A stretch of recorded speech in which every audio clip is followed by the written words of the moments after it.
ប្រវត្តិភ្នំបូកូឬឧទ្យានជាតិព្រះមុនីវង្សបូកូភ្នំដែលដាំឡើយត្រូវបានជ្រើសរើសដើម្បីបង្កើតជាកន្លែងលំហែកំសាន្តសម្រាប់កងទ័ពទើបតែក្រោកពីឈឺតាមរយៈចរាចរណ៍លេខ503របស់រដ្ឋមន្ត្រីនៃអតីតក្រសួងអាណានិគមបារាំងចុះថ្ងៃទី15ខែវិច្ឆិកាឆ្នាំ1904តាមរយៈនេះអាជ្ញាធរសូរិយោដីនិងអាជ្ញាធរព្រៃឈើបារាំងប្រចាំកម្ពុជាក៏បានផ្ដើមធ្វើការរុករកនិងបានបញ្ចប់បេសកកម្មរបស់ខ្លួនរួចសម្រាប់ជ្រើសរើសទីតាំងភ្នំបូកូធ្វើជាស្ថានីយសុខភាពនៅខែមេសាឆ្នាំ1917នៅជំហានដំបូងការិយាល័យព្រៃឈើអចិន្ត្រៃយ៍មួយត្រូវបានបង្កើតឡើងនៅទីតាំងទឹកធ្លាក់ពពកវិលស្ថិតក្រោមការគ្រប់គ្រងដោយអ្នកអភិរក្សព្រៃឈើជនជាតិបារាំងក្នុងគោលបំណងពិនិត្យនៅភូមិសាស្ត្រសង្កេតសិក្សាអំពីអាកាសធាតុការដាំដុះនិងការបង្កាត់ពូជនានាមុននឹងធ្វើការប្រើប្រាស់ជាស្ថានីយសុខភាពប្រៀបបានទៅនឹងមន្ទីរពេទ្យធម្មជាតិព្រៃភ្នំផងនោះចំពោះផ្លូវឡើងភ្នំបូកូគឺត្រូវបានចាប់កសាងនៅថ្ងៃទី27ខែមេសាឆ្នាំ1917និងត្រូវបានបញ្ចប់រួចរាល់ក្នុងឆ្នាំ1921នៅថ្ងៃទី13ខែមេសាឆ្នាំ1922ទីនេះត្រូវបានព្រះបាទសម្ដេចព្រះស៊ីសុវត្ថិទ្រង់រាជានុញ្ញាតសម្រាប់ការសាងសង់ទីតាំងផ្សេងៗរួមមានសន្តាគារវីឡារបស់មន្ត្រីជាន់ខ្ពស់ការិយាល័យប្រៃសណីយ៍រោងចក្រអគ្គិសនីគិលានដ្ឋានផ្ទះសម្រាប់បេសកជនទីតាំងគ្រឿងបរិភោគផលិតពីទឹកដោះគោ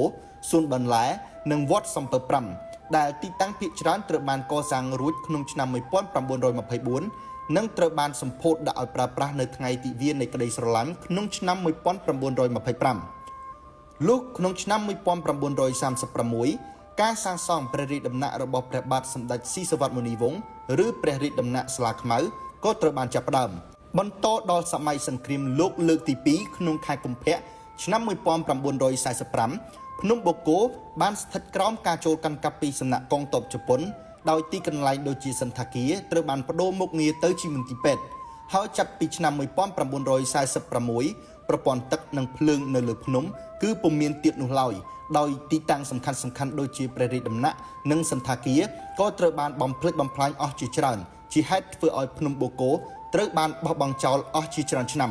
បន្តដល់ក្រោយពេលដែលកម្ពុជាទទួលបានឯករាជ្យពេញលេញនិងឈានចូលដល់សម័យសង្គមរាស្ត្រនិយមទើបទីនេះទទួលបានការចាប់អារម្មណ៍និងការយកចិត្តទុកដាក់ការអភិវឌ្ឍឡើងវិញដោយរួមមាននៅការសាងសង់សន្តាគារនិងទីតាំងកំសាន្តផ្សេងៗរួមទាំងត្រូវបានដាក់សម្ពោធឲ្យប្រើប្រាស់ជាផ្លូវការក្រោមឈ្មោះថាបូរីបូកូដោយព្រះករុណាព្រះបាទសម្ដេចព្រះនរោត្តមសីហនុព្រះបរមរតនកោដ្ឋនៅថ្ងៃទី2ខែមករាឆ្នាំ1962ជាអកុសលបូរីបូកូក៏ត្រូវបានជួបប្រទះនឹងការបោះបង់ចោលជាថ្មី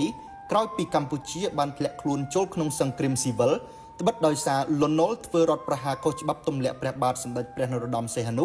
ចេញពីព្រះរាជទូនីតិអ្វីដែលរឹងរិតតែអាក្រក់ជាងនេះទៅទៀតក៏បានចូលមកដល់ដោយនៅឆ្នាំ1972ក្រមយោធាខ្មែរក្រហមបានធ្វើការចូលមកគ្រប់គ្រងភ្នំបូកូដោយបានប្រើប្រាស់ទីនេះជាបន្ទាយយោធាយុទ្ធសាស្ត្រដំឡើងកាំភ្លើងធំកាំភ្លើងប្រឆាំងយន្តហោះនិងបានរុញច្រានឲ្យប្រទេសជាតិទាំងមូលធ្លាក់ចូលក្នុងរបបប្រល័យពូជសាសន៍នាឆ្នាំ1975គួរបញ្ជាក់ផងដែរថាបនទេរឆានខ្មែរក្រហមបានធ្វើការកាន់កាប់ទីនេះរហូតដល់ឆ្នាំ1992ទើបភ្នំបូកូត្រូវបានកងទ័ពនៃអាជ្ញាធរបណ្ដោះអាសន្នអង្គការសហប្រជាជាតិប្រចាំនៅកម្ពុជាហៅកាត់ថាអ៊ុនតាក់ដណ្ដើមកាន់កាប់បានមកវិញលុះក្នុងឆ្នាំ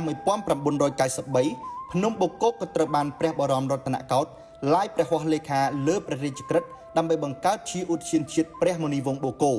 ចាប់តាំងពីពេលនោះមកភ្នំបូកូតែងទទួលបាននូវការយកចិត្តទុកដាក់និងការអភិវឌ្ឍជារឿយៗជាពិសេសក្នុងឆ្នាំ2008ដែលទីនេះបានទទួលនូវការវិនិយោគពីសំណាក់ក្រុមហ៊ុនក្នុងស្រុករបស់កម្ពុជាជាហេតុនាំឲ្យភ្នំបូកូបានប្រែក្លាយខ្លួនជាថ្មីក្នុងនាមជាឧទ្យានជាតិដ៏ល្អស្រស់ត្រកាលនិងសម្បូរបែបផ្សារភ្ជាប់ទៅដោយដំណើរប្រវត្តិសាស្ត្រគួរជាទីចាប់អារម្មណ៍សម្រាប់ទេសចរជាតិនិងអន្តរជាតិមកទស្សនាកម្សាន្តរហូតមកទល់បច្ចុប្បន្នជួបគ្នាក្នុងវីដេអូបន្ទាប់